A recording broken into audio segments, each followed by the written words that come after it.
रात को जब हिंसा भड़की, रात को जब बवाल हुआ, अनुराग जी जरा मुझे ये बताइए, मैं इसलिए पूछ रही हूं क्योंकि हम सब इसकी विवेचना कर रहे हैं। रात को जब हिंसा और विवाद उठ गया तो सुबह तक कार्रवाई उस पर होनी चाहिए थी या नहीं होनी चाहिए थी?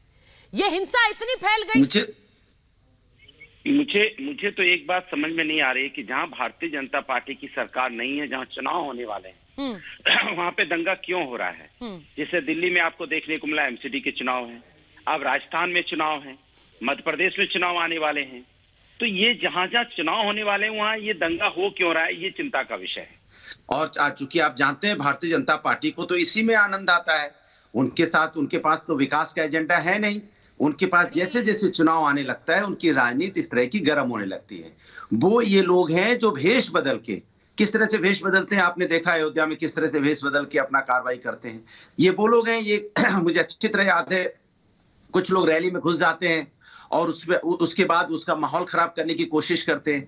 तो इस पे कार्रवाई पूरी ठोक के होनी चाहिए, चाहे किसी भी समुदाय के लोग हों। नहीं अनुराग जी, मैं एक सवाल पूछूं आपसे सर, एक सवाल पूछूं, मुझे मतलब हैरानी इस बात की होती है कि कार्रवाई, वहां पर हिंसा फैल गई। सवाल मैंने आपसे पूछा कि रात को जब ये कुछ हुआ तो सुबह तक उस पर ऐसी कार्रवाई होनी चाहिए थी कि ये चिंगारी आग में तब्दील ना हो, लेकिन उस कार्रवाई पर आप कुछ नहीं कह रहे हैं, आप सीधे बीजेपी पर तो जंप कर रहे हैं, लेकिन कांग्रेस सरकार वहां कुछ कर रही है उस पर नहीं बोल रहे। सुन तो लीजिए, जहां बीजेपी और कांग्रेस की सरकार है वहां तो पुलिस निरंकुश है। आपने देखा उत्तर प्रदेश की क्या हालत है, पुलिस तो घर में घुस के पीट पीट के मार ही डालती है। अब इसका क्या कहेंगे आप?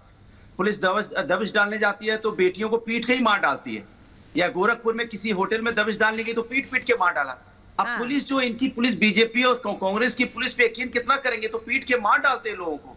भाई पुलिस जब घर में आती तो लोग सोचते हैं सुरक्षा होगी, आए हैं तो यहाँ न्याय मिलेगा, न्याय की जगह ये पीट पीट के मार डालते हैं। कांग्रेस बीजेपी राज्यों में सरकार पुलिस निरंकुश है, तो फिर तो सर कितने राज्य बचे देश में, मुझे ये बताइए ना, कितने और राज्य बचे? हालत देखो ना, कितने और राज्य बचे?